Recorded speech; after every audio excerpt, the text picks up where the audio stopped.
Processo para concursos, direito administrativo, para o Instituto Nacional de Segurança Social, sobre regulamento e controle de serviços, regulamento e controle de serviço público.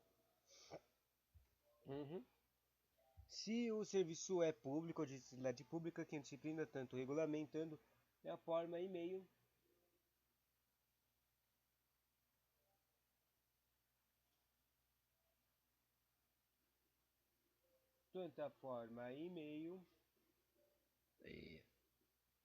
tanto regulamentando e a forma é e o meio de prestação, seus limites e alcances, como controlando mediante severa fiscalização e administração pública, independentemente da qual seja a modalidade de sua prestação à coletividade, e, em outras palavras, seja o serviço concedido ou permitido autorizado, cumprirá o poder público sua regulamentação e controle.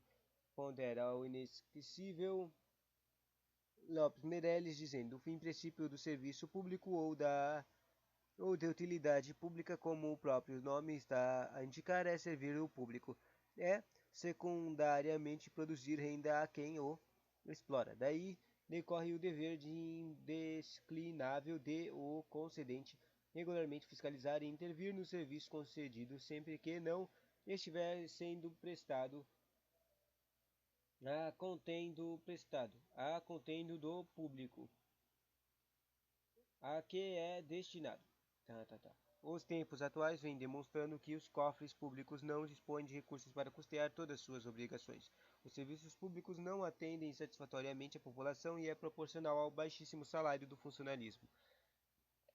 E veja que no Brasil, a cobrança de tributos é de uma das mais pesadas no mundo. Nem assim há dinheiro para bancar o esbanjamento público e os desperdícios de custeio, nem caprichos ferroviários de presidentes passados, ou financiamento de bancarrota fraudulenta de nora banqueira por seu sucessor. Louco, né? E agravados pelo acompliciamento fisiologismo de um congresso que barganha votos e tripudia sobre a ética e a moral. Maluco, né? Todas essas barbacosas. Isso decorre do agigantamento do poder público que se intrometeu na aventura das atividades econômicas, explorando bancos, siderúrgicas, energia elétrica e transportes, etc. O péssimo empresário que se mostrou o Estado em todos os cantos do planeta provou a tendência mundial de afastar o poder público do maior número possível da atividade, reservando-lhe exclusivamente aqueles serviços afinados à natureza do Estado, como a prestação de justiça, segurança pública, saúde, administração e etc. É célere a marcha para a privatização, quebra de monopólio estatal, enfim, o afastamento máximo do Estado e da atividade econômico-empresarial. Nessa Constituição Federal, em seu artigo 175, estabelece que incumbe ao poder público, na forma da lei, diretamente ou sob regime de concessão ou permissão, sempre através da licitação, a prestação de serviços públicos.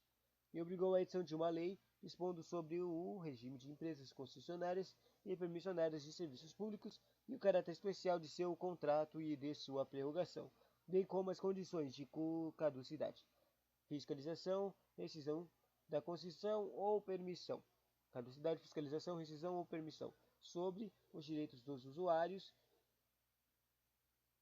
os direitos da política tarifária e sobre a obrigação de manter serviço adequado.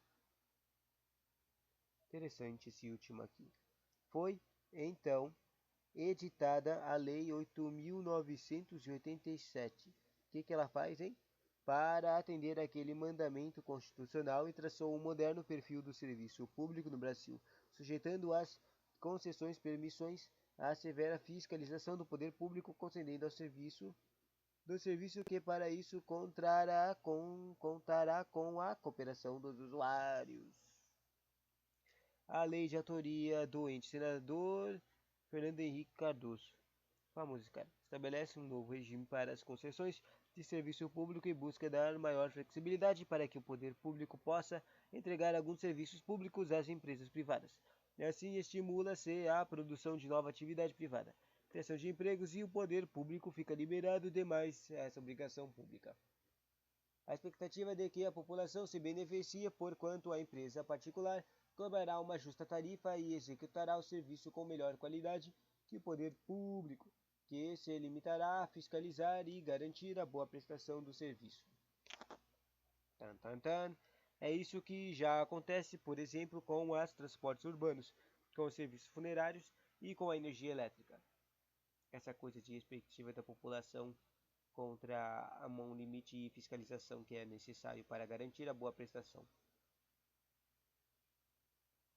O atual ineficiência da prestação desses serviços não invalida a ideia, mesmo porque tais falhas só se devem ao fato de o poder público não exercer a fiscalização que ele cumpre.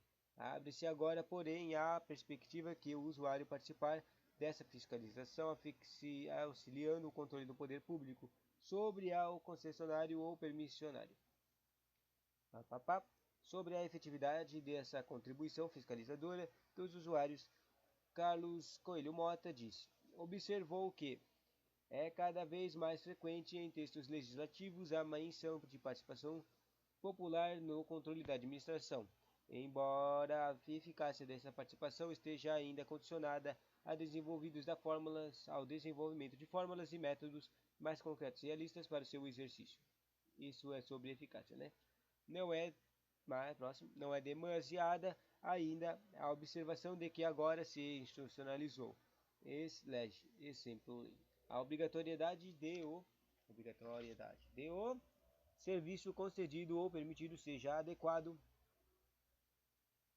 ao pleno atendimento dos usuários, além de submisso às disposições legais do respectivo contrato. E para que a expressão serviço adequado não caísse no esvaziamento das discussões semânticas, a própria lei cuidou de defini-lo como aquele que satisfaz as condições de regularidade, continuidade, eficiência, segurança, atualidade, generosidade, cortesia na sua prestação e modicidades das tarefas. Interessante esse final aqui. De novo. A própria lei cuidou de defini-lo como aquele que satisfaz condições de regularidade, continuidade, eficiência, segurança, atualidade, generalidade, cortesia na sua prestação e modicidade nas tarefas. De novo, a própria lei cuidou de defini-lo como aquele que satisfaz as condições de regularidade, continuidade, eficiência, segurança, atualidade, generalidade, cortesia na sua prestação e modalidade das tarefas. Cortesia, generalidade, atualidade, segurança, eficiência, continuidade e regularidade. Essas são as condições. Próximo conteúdo sobre formas, meios e requisitos do serviço público.